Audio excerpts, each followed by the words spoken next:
Si Rene at Andrew ay magkababayan, magkaibigan, magkababata.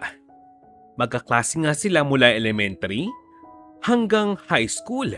Alam nyo ba, nagkasabay pa nga silang dalawa ng pagpasok sa TESDA upang makakuha ng tamang kaalaman upang magamit nila sa kanilang pagkatrabaho? Aba, kala mo yung magkapatid ng dalawang ito. Magkasundong magkasundo ang dalawa.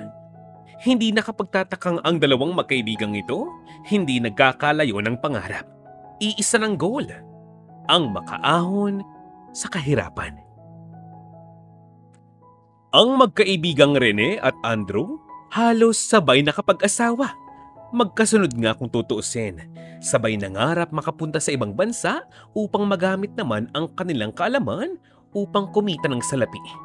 At doon nga, sa bansang Riyadh, silang dalawa ay natanggap bilang mga driver ng oil tanker ng isang malaking kumpanya ng langis. Napakagaan ng loob nila sa isa't isa. Ang buong akala nga ni Rene ay sabay nilang aabutin ang mga pangarap nga nila.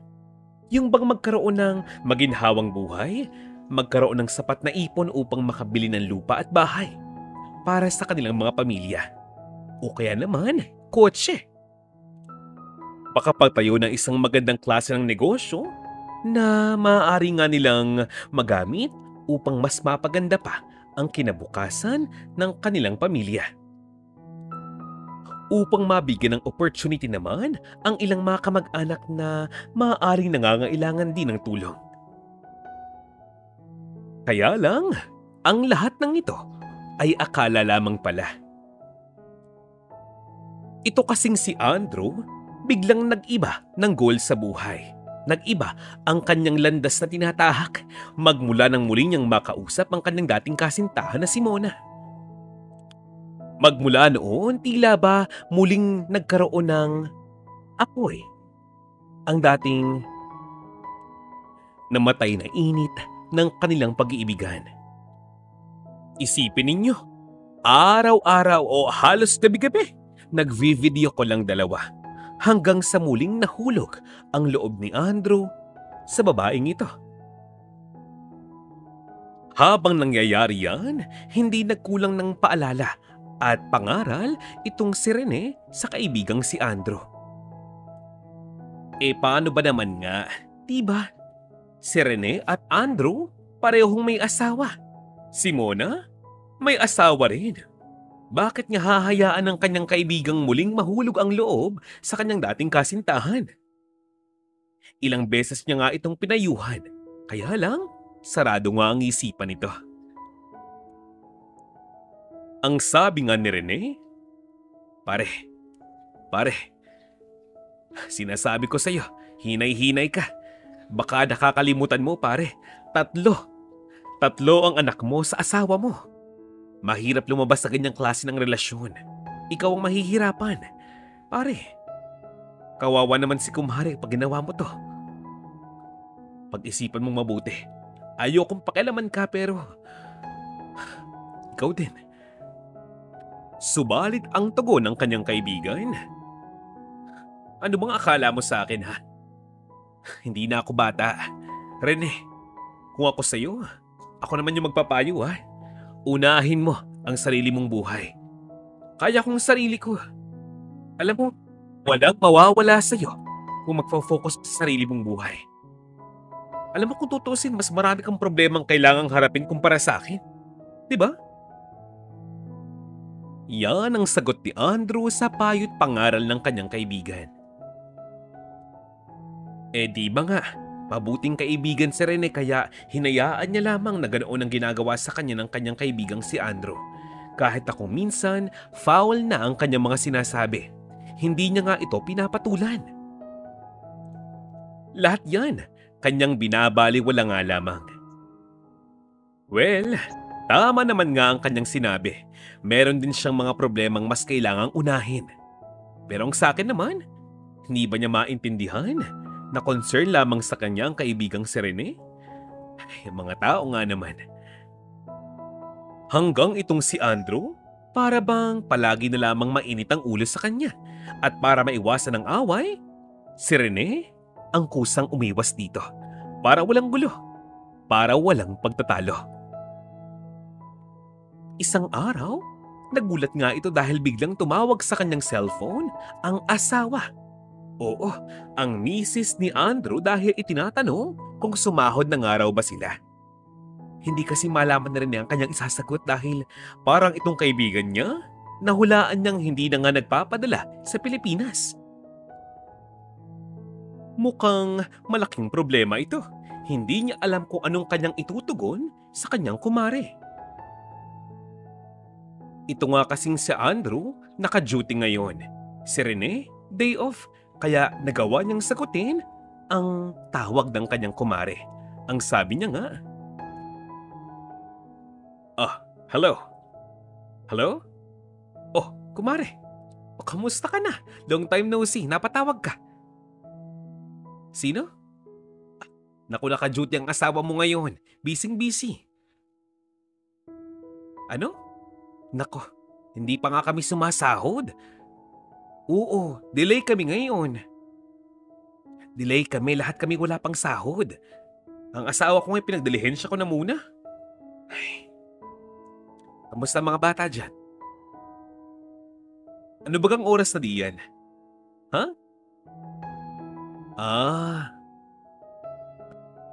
Ang sabi ng asawa ni Andrew, ganun ba? Pasensya na kung naabala pa kita, kumpare. Medyo nahihirapan na kasi ako eh.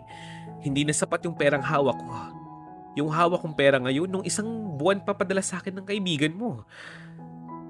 Ang totoo niyan, naglakas loob akong tumawag sa iyo kasi gusto ko malaman ng isang bagay. Sabihin mo nga sa akin, kumpare, wala ba siyang girlfriend dyan? Kasi napapansin ko, ilang buwan na siyang delay magpadala ng pera. Di naman sa nagrereklamo ko, no? Pero napapansin kong paliit ng paliit ang halagang kanyang ipinapadala. Baka nga kako, nakahaling na sa ibang babae. Ikaw nang bahalang paalala sa kanya, ha? Wala ako dyan para pagsabihan siya. Alam mo naman, hindi naman sa wala akong tiwala sa kanya. Ang sa akin lang hindi mo maiiwasang matakot. Basta, maraming salamat kasi sinagot mo ang tawag ko. Sige, maraming salamat sa iyo. Paalam. Napag-alaman pa nitong si Rene na ito palang kanyang inaanak ay inaatake na naman ng hapo at walang sapat na pera ang kanyang kumare upang ito'y ipagamot. Dahil dyan, nagpasya itong si Rene na sabihan ng kanyang asawang padalahan muna ng halaga ng pera ang asawa nga ni Andrew upang magawang maipagamot ang kanilang inaanak. Nakakaawa naman daw. Agad naman niyang ipinaalam kay Andrew ang emergency ito.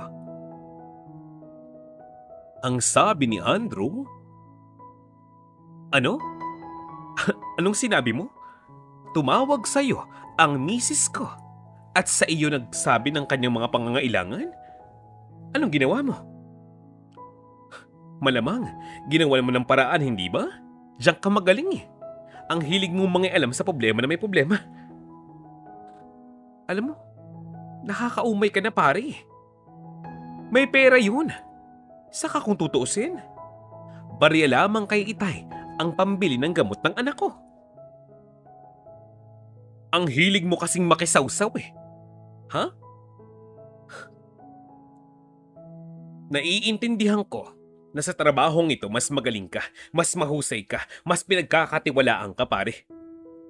Pero pati ba naman sa pagiging asawa ko? Pagiging ama ko? Sasawsaw ka pa rin? Teka. Tatawagan ko yung babaeng yun. Aba, hindi sumasagot. Saglit lang. Si Itay ang aking tatawagan. Huwag kang mag-alala. Kung magkano man pinadala mo, babayaran ko sa'yo ng buong buo. Yan ang walang hiyang sagot ni Andrew sa kanyang mapagmalasakit na kaibigan. Ang sabi ni Rene, "O pare, kalma. Kumalma ka. Ano ka ba naman? Alam kong puyat ka, alam kong pagod ka pero... O siya. Kumalma ka na. Gusto kong sabihin sa'yo, Wala akong balak na ipakitang masama. Wala akong ganung intensyon. Bilang kaibigan mo ko ginagawa ko lamang yung alam kong paraan para makatulong sa'yo. Bakit parang galit ka pa sa akin? Pare, o siya. Hindi na, hindi na. Next time, pag tumawag sa akin ng asawa mo, hindi ko na sasagutin. Okay? Ikaw talaga. Kumalma ka nga. Kung kausapin mo ko para bang ang laking kasalanan ginawa ko sa'yo. Tumulong na nga, nagkakaganyan ka pa. Ay nako, itulog mo yan pare. Wika na rin dito kay Andrew. Pinapalabas niyang biro-biroon lang, joke-joke lang, para maging light ang mood.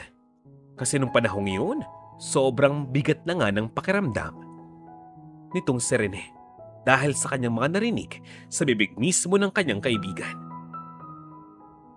Buhat nga nang mangyari yung sagutang iyon, tila ba nawala na nga ng amor itong si Rene sa kanyang sariling kaibigan.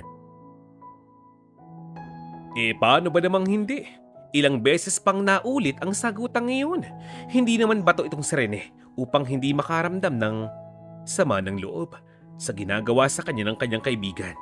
Samantalang wala naman siyang ginagawang hindi maganda. Yan, diyan nagsimula yung panahong itong si Rene ang umiwas na sa kaibigang si Andrew. Hanggang isang araw, tumatawag na naman ang misis ni Andrew dito kay Rene. Pero this time, pinagpatayan niya ito. Napakalakas ng kanyang kutob na sa malamang meron na nga namang ginagawang kalokohan si Andrew sa kanyang pamilya. Well, wala namang ibang dahilan para tumawag sa kanya ang misis ng kanyang kaibigan. Maya-maya, muling nagring ang cellphone nga nitong si Rene. Muli, pinatay niya ang tawag mula sa misis nga nitong si Andrew. Wala pang 5 minuto, muling tumunog ang kanyang cellphone. May nag-send sa kanya ng message. This time, ito ay ang kanyang misis. Ang sabi sa message, nasa ospital na naman daw ang kanilang inaanak. Kailangan daw ng pera. Mukhang nakiusap na nga ng personal ang misis ni Andrew sa misis nga ni Rene. Ngayon, hindi malaman ni Rene kung paano niyang sasabihin kay Andrew ang mga bagay na ito. Dahil kung tutusin, medyo may ideya na nga siya sa itutugon ng kaibigan. Baka lumabas niyan, pakailamero na naman siya. Sinubukan niyang tawagan ang cellphone nitong si Andrew. Nagriring ito, pero hindi siya sumasagot. 1, 2, 3, halos 5 beses na nga siyang tumawag, pero pinagpapatayan lamang siya. Sinubukan niyang mag-send ng message using FB pero hindi man lang siya sinisin. Muling nag-send ng message ang asawa nga nitong si Rene sa kanya. At ang tanong, bakit daw hindi sumasagot sa tawag itong si Andrew samantalang day off niya ngayon? Para kay Rene, pagod na nga siyang muling tawagan ng cellphone ng lalaking ito. Sa malamang, abala ito sa ibang bagay. Pero dahil sa pakiusap ng kanyang misis, muling tumawag itong si Rene sa cellphone nga nitong si Andrew. Muli, hindi pa rin nga ito sumasagot. Nag-send ng chat itong si Rene sa kanyang misis at sinabing hindi pa rin daw sumasagot sa tawag niya ang kaibigang si Andrew. Para nga daw hindi mag-alala ang asawa nito, sabihin na lamang daw niya na hindi rin makontak nitong misis ni Rene si Rene. Ang totoo niyan, inamin ni Rene sa kanyang misis na medyo nagkasagutan nga silang dalawa. Ayaw nga daw kasi ni Andrew na siya pinapakilaman, lalong-lalo na ang kanyang pamilya. Muli, nagsakripisyo itong si Rene. Sinabihan niya ang kanyang misis na bigyan muna muli ng pera ang asawa ni Andrew para sa ikaliligtas ng buhay ng kanyang inaanak. Pero ito na ang huling pagkakataon. Wag na nga raw singilin pa dahil kung tutusin, ang perang yun maaari pang kitain muli.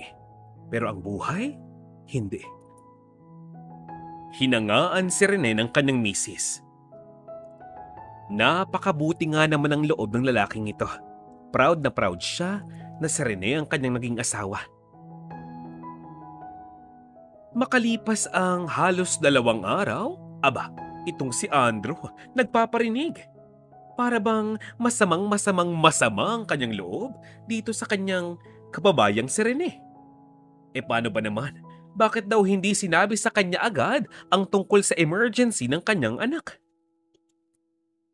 Bakit daw hindi agad sinabi sa kanya na na-ospital na pala ang kanyang panganay? Hindi lamang siya sa boarding house nagpaparinig, maging sa trabaho.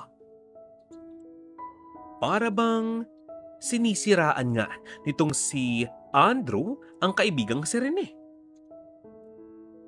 Hindi na nga nakapagtimpi pa itong si Rene. Kinausap niya ang kanyang kababata. Teka lang muna pare. Parang nakakalimot ka yata. Ha? Nalimutan mo na ba kung gaano kasakit yung mga salitang binitawan mo dahil lamang sa tumulong ako sa asawa mo? Halos ambaan mo ako ng iyong kamao. Dahil pakilamero ako. Sausaw ako ng sausaw sa mga problema mo. Samantalang ginawa ko lamang naman yung alam kong tama dahil kaibigan mo ko. Pagkatapos, pag sinunod ko ang sinasabi mo, yan, sisiraan mo ko sa mga tao, sa mga katrabaho ko. Sabihin mo nga, kasalanan ko ba kung nakablock ang cellphone number ko sa cellphone mo? Ako ba ang may gawa kung nakarestrict ang Facebook account ko sa'yo? Tawag ako ng tawag sa'yo, hindi ka sumasagot. Bakit hindi mo kalikutin yan lentik na cellphone na yan? Para lang malaman mo pare, mahigit ng 10,000 piso ang naiipahiram ko sa misis mo. Dahil para saan? Sa inaanak ko, sa panganay mo. Hindi ko na nga siya balak singilin kasi mukha namang wala siyang kakayahang bayaran ako. Dahil lahat ng perang pinapadala mo sa kanila, binibitin mo.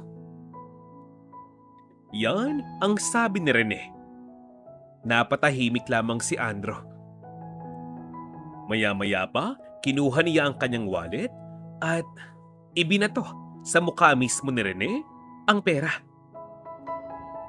Grabing kabastusan ang ginawa ni Andrew. Maging makasamahan nga nila sa work ay hindi nagustuhan ang hastang ngayon. Kung hindi dumating yung ilang kababayan, malamang nagsalpukan na ang magkaibigan. Basagan ang mukha kung nagkataon. Ang dagdag pa ni Andrew, hindi raw kawalan sa kanyang mga anak ang mawalan ng ninong na katulad ni Rene. Isang mayabang at masyadong mukhang pera. Kung tutuusin nga daw, marami pang ninong ang kanyang mga anak na di hamak na mas bigatin kumpara kay Rene. Hambog daw itong si Rene. Hindi nga nila malaman kung saan nga ba nanggagaling ang galit nga nitong si Andrew. Ilang araw, ilang linggo, ilang mga buwang hindi nag-usap ang dating magkaibigan. Napakabilis ng panahon. Natapos na nga ang kanilang kontrata doon sa ibang bansa. Nakakalungkot dahil hindi na nga raw sila magkakilala. Hindi na nga raw sila magkaibigan pagkatapos ng lahat ng kanilang mga pinagdaanan ng magkasama. Si Rene, nakauwi ng Pinas, may ipong pera. Sapat ang budget niya upang makabili ng maliit na lote at makapagpatayo ng bahay. Kumpara kay Andrew, wala kahit piso. Ang bitbit lamang niya, sapat na pamasahe lamang. Bagay na ipinagtaka naman ng misis ni Andrew dahil kung tutuusin, pareho lamang naman ang kanilang trabaho. Pareho lamang ang sahod. Pero bakit daw ganoon? Noon, si Andrew laging delay ang padala, samantalang si Rene ay hindi. Bakit nga raw itong si Rene? Malaking halaga nga ng pera ang naiipadala sa Pilipinas, kumpara kay Andrew na para bang patak-patak na lamang. Hindi mo nga naman maiitago. Halatang halata na mayroong samaan ng loob si Rene at ang kanyang kaibigan. Si Rene, hindi na nga nagkukwento tungkol kay Andrew kung anong nangyari sa trabaho sa ibang bansa, anong mga experiences nila, mga bagong kinahiligang gawin. Wala. Wala siyang ikinokwentong kahit na ano. Pero si Rene, bakas ang kapayapaan sa mukha niya. Umuwi siyang malusog at malakas pa rin ang kanyang asawa, ganoon din ang kanyang mga anak. Kitang-kita niya ang naging bunga ng kanyang sakripisyo doon sa ibang bansa. Makalipas lamang ang halos ilang buwan, nagpasyang mga ibang bansa muli itong si Rene. Nagkataong ganoon din si Andrew. Ang kaibahan lang, magkaibang agency na ang kanilang pinagkatrabahuan. Pero pareho ng bansa. Alam ni Rene na hanggang sa pagkakataong ito, nagkakausap pa rin itong si Andrew at ang kanyang kabit, si Mona, ang kanyang dating kasintahan. Pero sabi ko nga sa inyo, wala na nga siyang pakialam, lalo na nga ngayon. Basta, nag-focus na nga lamang itong si Rene sa kanyang bagong trabaho doon sa ibang bansa upang makapag-provide siya sa kanyang pamilya at upang masiguro ang kinabukasan ng kanyang anak. Well, kung sa bagay, hindi nga naman nakakapanghinayang ang kaibigang katulad ni Andrew. Ang hindi niya alam, hindi niya sukat akalain na may balak palang hindi maganda sa kanya, ang dating kaibigan. Bumayad si Andrew ng mga Pilipinong tumatanggap ng pera para manakit ng kapwa Pilipino doon sa ibang bansa. Oo, umabot na nga sa ganyan. Sa sukdulan ang sama ng loob ni Andrew kay Rene na kahit ako, hindi ko alam ang sapat na rason. Isang araw ng linggo, pauwi na nga ng bahay si Rene dahil day off niya nga noon nang biglang may tumawag sa kanyang pangalan. Rene! Pagtalikod niya, bigla siyang inundayan ng saksak ng isang kapwa Pilipino. Hindi niya ito kilala. Nakailag siya agad dahil napakaliksi nga ng kanyang katawan. At dahil maraming tao sa lugar na iyon, marami nagsigawan at humingi ng tulong. Dagli namang may tumulong kay Rene. Kaya lang, karipas ng takbo palayo ang dalawang Pinoy na iyon. Na malamang kakilala ni Andrew. Hindi naman para magbintang itong si Rene. Pero nakakapagtaka. Bakit kilala siya ng mga tao ngayon? Bakit alam nila ang kanyang pangalan? Hindi naman sa nagbibintang nga raw siya pero posible nga kaya na umabot na nga sa ganung punto ang sama ng loob sa kanya ng kanyang kaibigang si Andrew? Kailangan niyang malaman ang punot dulo nga nito. Humingi siya ng tulong sa mga kapwa Pilipino. At doon, isang matagal na ring Filipino na OFW sa Riyadh ang gumawa ng paraan upang malaman kung sino nga ba ang nag-utos sa dalawang lalaking iyon. Gamit ang kanyang napakaraming koneksyon, napag-alaman nga niya na ang dalawang ito ay nabayaran lamang ng 10,000. May nagbayad nga raw sa kanila na isang lalaki para gawin ang karumaldumal na bagay na iyon kay Rene. Iba yung pag-iingat ang ginawa ni Rene araw-araw, gabi-gabi. Dahil sa kanyang pag-aalala, tila ba ayaw na nga niyang lumabas ng bahay kapag day off niya. Kung lalabas man siya, madalas niyang kasama ang kanyang mga kaibigan, yung kanyang mga tunay na kaibigan. Handa siyang ipagtanggol ng mga ito. Maaasahan ang mga yan. Alam niyo ba? Maraming tunay na kaibigan si Rene. Hindi nakapagtataka dahil hindi siya namimili ng kakaibiganin. Kahit na anong edad, kahit na anong kasarian, kahit na kung taga saang bansa man yan, ang kaibigan ay kaibigan. At dahil sa mga kaibigan niyang ito, kanyang napag-alaman na itong bahay ni Andrew pala ay hindi pala ganung kalayuan sa kanya. Unti-unti nga niya napagtatagpi-tagpi ang katotohanan na malamang si Andrew ang salarin sa muntik na pagpatay sa kanya. Ilang araw pa ang lumipas, ilang linggo. Payapang-payapa ang buhay ni Rene. Maligaya, masaya. Wala siyang ibang nararanasan. Malakas ang kanyang katawan at batak na batak. Kung si Andrew man Ang tunay na slarin, malamang pagod na nga ito kakaisip ng paraan upang kitilin ang buhay ng kaibigan. Kasi balot na balot ng mabuting mga tao at malakas na mga kaibigan itong si Rene. Hindi siya maaring basta-basta galawin. Dahil dyan, mas nakapag-focus na nga sa kanyang sarili, sa kanyang trabaho at sa kanyang pamilya itong si Rene. Thankful na thankful siya sa kanyang mga kaibigan. Kapatid talaga ang turing sa kanya ng mga ito.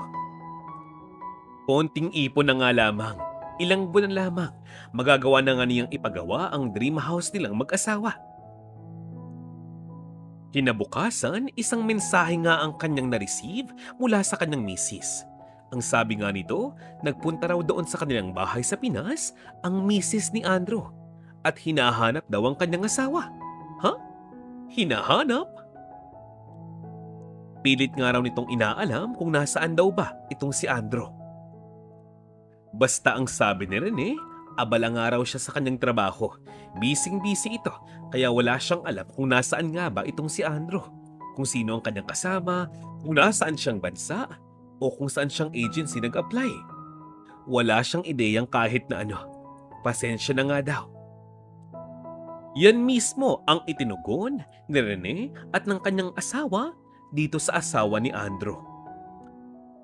Muling nagmakaawa ang misis ni Andrew dito kay Rene dahil sa matagal na panahon. Matagal na nga raw itong wala sa Pilipinas at hanggang sa ngayon, wala pa ring padala kahit piso. Ang mahirap pa dyan, hindi na nga raw niya makontak sa online. Maging cellphone number niya, ibang-iba na. Sa tulong ng mga kaibigan nitong si Rene, napag-alaman niya na ito palang si Andrew ay matagal nang naibalik sa Pilipinas. Tama ang inyong narinig, ibinalik sa Pilipinas. Sa hindi malamang dahilan, bigla nga raw umuwi ng Pinas itong si Andrew. At ngayon, hanggang sa ngayon, hindi pa rin umuuwi sa kanila. Ang bagay na ito ay agad namang ibinalita ni Rene sa kanyang misis. Hindi nga ito makapaniwala kasi kung totoo nga daw yun, abay kaawa-awa naman daw ang kanyang kumare. Ang sabi ni Rene, "Mahal, maniwala ka. Yan ang sabi ng mga kaibigan ko. Mapagkakatiwalaan ng mga yon. Nasa Pilipinas ng matagal na panahon itong si Andrew." Mahal, na kwento ko na ba sa'yo? Yung lalaking yun, kinakausap pa rin ang kanyang dating kasintahan, si Mona.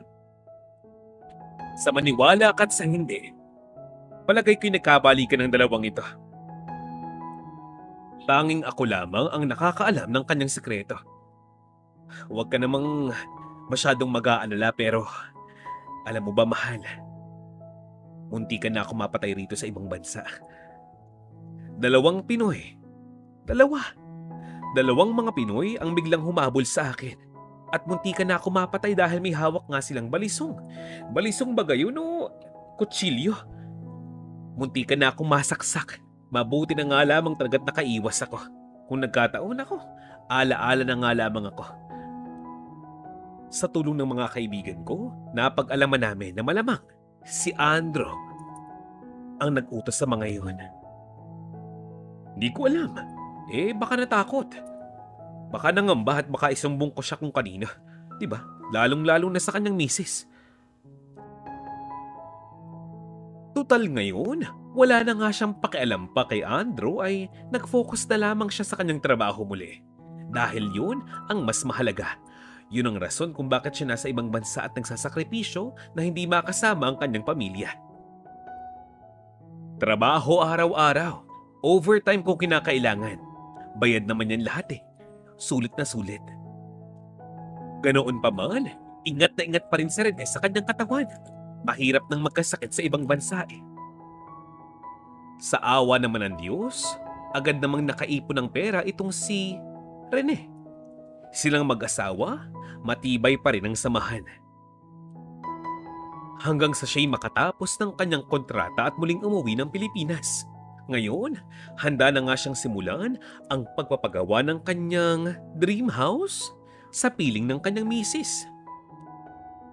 Sa wakas, pag nangyari yun, hindi na nga raw sila mangungupahan pang muli. Alam nyo, kahanga-hanga talaga. Itong si Rene, napakasipag, madiskarte at matyaga. Ang kanyang esposa, mapagkakatiwalaan. Magaling humawak ng pera, mabuting asawa at maaasahang ina. Ano pa nga bang kanyang mahihiling? Ngayon, nasa Pilipinas na si Rene, kasama ang kanyang mga anak, ang kanyang asawa, may hawak siyang sapat na pera, may sariling lupa at ngayon, ipinapagawa ang kanyang dream house. Kung tutuusin, komportable na ang buhay ng pamilyang ito. Kaya lang, hindi mapigilan ni Reneng magtanong sa kanyang asawa kung kamusta na nga ba ang mag-anak nitong si Andrew. Ang sabi nga nito, matagal na nga raw na hindi umuuwi itong si Andrew. Mukhang pinabayaan na ang kanyang mag-ina. At ang bagay na ito, tanggap na nga raw ng kanyang misis. Ang magulang ni Andrew, wala na ring pakialam sa kanyang mag-ina. Hirap na nga rin sa buhay ang mga ito. Ang misis ni Andrew, malakas pa naman kaya muli siyang bumalik sa kanyang dating trabaho. Pero syempre, mahirap maging isang single mother.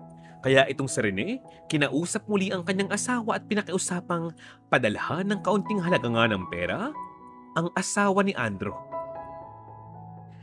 Sobrang thankful naman ang misis ni Andrew nang matanggap ang pera. Napakabuti nga daw ng loob ng mag-asawang ito. Pagkatapos ng lahat ng sinabit ginawa ng kanyang mister dito, hindi pa rin siya nakakalimot. Ngayon, malaking-malaki na ang ipinagbago ng buhay ng mag-asawang Rene at Beatrice. May sariling lupa, may bahay, may ipon sa bangko at mayroong negosyo. Pero syempre, ganoon pa man, kailangan pa rin mga ibang bansa ni Rene para naman sa kinabukasan ng kanyang anak. Para daw magamit niya ng tama ang lakas ng kanyang katawan. Total, hindi yan problema dahil maganda ang kanyang record sa kumpanyang kanyang pinanggalingan.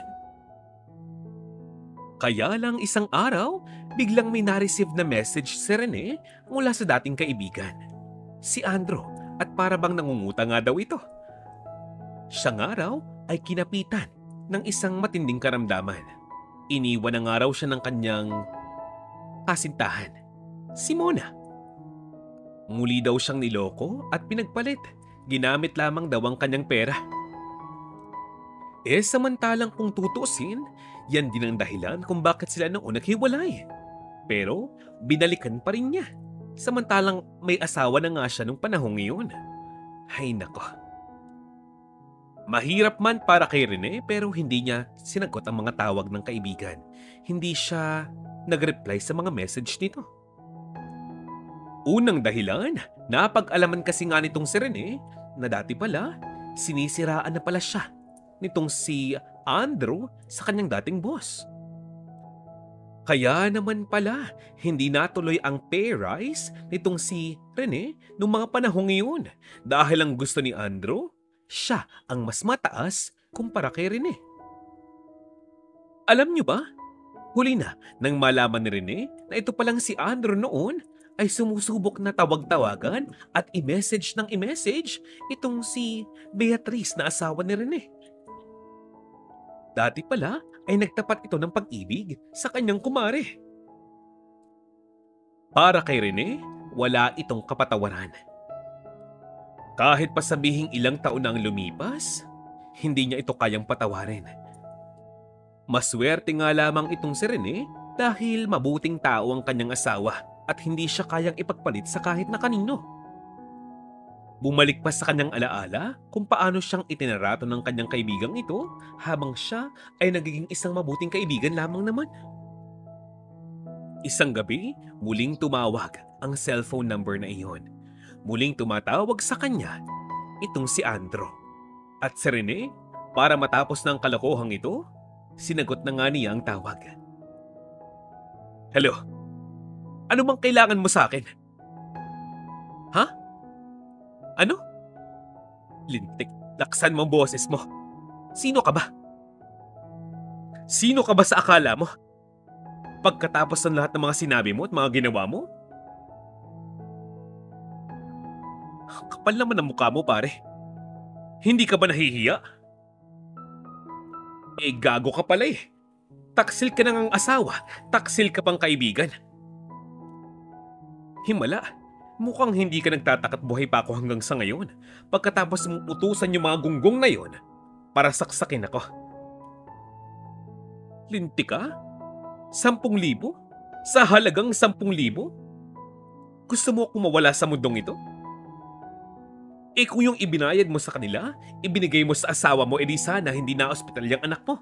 Edi sana hindi lumala ang kanyang karamdaman. Sabihin mo, saan mo nakuha ang cellphone number ko? Gusto kong malaman mo, kahit lumuha ka ng dugo, wala kang makukuha sa akin kahit piso. Kung yang panahong inuubos mo, kakaiyak mo, kakahagulgul mo, kakareklamo kung bakit ka iniwan ng syota mo ng magaling mong kabit na si Mona, gamitin mo yan para humingi ng tulong sa may kapal. Magdasal ka. Hindi ba't ikaw nagturo sa akin noon dati? Ha? Magdasal ako kung may kailangan ako sa Panginoon. Magpasalamat. Magmakaawa. Ibaba ang sarili. Magpatawad. Patawarin ang sarili. Kasi baka sakaling kung patawarin mo ang sarili mo, magawa kitang patawarin. Pero sa ngayon, pasensyahan na lang muna tayo. Hindi na nga naghintay pa sa Rene na sumagot itong si Andrew. Ibinaba na nga niya ang telepono at saka siya huminga ng maluwag. Si Andrew, sinubukan pang humingi ng tulong sa kanyang mga kakilala sa Riyadh na may work pa rin hanggang ngayon. Pero ang mga ito, tumanggi ng tumulong. Well, hindi mo nga sila masisisi dahil napakapangit na ng kanyang record sa mga ito. Nang ibalita ni Rene sa kanyang asawa na muling tumawag sa kanya si Andrew, sinabi naman ng kanyang misis na si Beatrice sa asawa naman itong si Andrew ang pangyayaring niyan. Baka nga maya-maya, bigla itong lumitaw sa kanilang bahay, magaling pang umalis na lamang sa lugar na iyon. Ang mag-iinang iyon, kinuha ng kanyang mga magulang. Lumipat ng probinsya at nagpakalayo-layo na. Ito kasing mga magulang ni Andrew, baka daw pilitin pa ang kanyang asawa na siya'y alagaan o ipa-ospital dahil lamang sa siya ay may trabaho na ngayon. Nag-message muli ang asawa nitong si Andrew dito sa misis nga nitong si Rene na si Beatrice at sinabing sana'y ipaabot niya kay Rene ang napakalaking pasasalamat na kanyang ginawa sa matagal na panahon. Utang na loob daw niya dito kay Rene ang buhay ng kanyang mga anak. Muli, maraming salamat daw. Nang sumunod na araw, tumawag si Rene sa misis ni Andrew at sinabing walang anuman. Basta sa panahon ng emergency, para sa kanyang inaanak, handa siyang mag-effort para sa mga ito. Sadyang napakabuti ng puso ni Rene. Hindi na nga nakapagtataka kung gumanda at umasenso ang buhay ni Rene. Ngayon, ang bahay niya di hamak na mas malaki at mas malawak na. May 2 kotse, 1 pangnegosyo, 1 pampamilya. Ang kanyang mga anak, nasa high school na. Private school yan, ha? Alam niyo ba, ang kanyang asawa, may sariling negosyo. Ang kinikita niyang pera, lahat ipinoprovide din niya sa kanyang mga pangangailangan at ganon din sa kanyang pamilya. May mga investment na nga ito sa mga maliliit na kumpanya. Tila ba mas pinagtibay ng panahon ang pagsasama ng mag-asawang ito, ni Rene at Beatrice. Lumipas pa ang ilang mga taon. Isang araw, nakita nga ni Rene itong si Andrew na nakadungaw sa kanilang bintana. Nagmamakaawa nga ito at para bang ibinubulong-bulong ang kanyang pangalan. Isang bagay ang namutawi sa isipan nitong si Rene. Natupad niya ang kanyang pangarap, kaya nga lamang hindi na nga kasama dito ang kanyang kaibigan. Habang kanyang ninanamnam ang bunga ng kanyang mga sakripisyo, ang kanyang kaibigang si Andrew, tila ba malapit ng pumanaw sa mundong ito. Nang biglang tumayo itong si Rene. Tumakbo siya patungo sa pintuan. Siguro'y nais niyang puntahan ng dating kaibigan. Siguro'y nakaramdam siya ng awa. Kaya lang, pagbukas nga niya ng pintuan, wala naman doon si Andrew. Naisip niya, baka nga naman guni-guni lamang niya ang imahe ni Andrew ngayon. Maya-maya, tumawag ng muli ang kanyang asawa at sinabing handa na nga raw ang kotse. Maaari na nga silang magtungo sa kanilang negosyong hardware at car wash doon sa Kabayanan. At doon, nagpatuloy ang buhay ng pamilya ni Rene. At dito na nga po nagwawakas ang ating istorya ngayong araw na ito. Muli, maraming salamat po.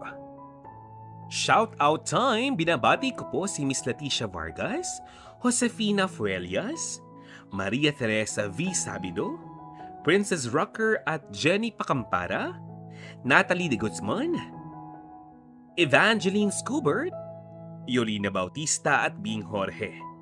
Ganoon din si Miss Maria Cristina Donza, Nerissa Maceda, Nabel Nalu, Yolinda Castillo, Virgie Vergel de Dios at Helen Suasin. Hi, Miss Gloria Narciso, Marie Santiago at Alice Azul. Arlene Malyari at Rosalie Magad kasama sina Miss Maximo Quasay, Erlinda Claveria at Reynaldo Valdos. Mga ka-Vonny Malya, muli maraming salamat po sa inyong pakikinig sa ating istorya and please rest assured, more stories to come. Kaya naman, abang-abang lang. Huh? Thank you so much again for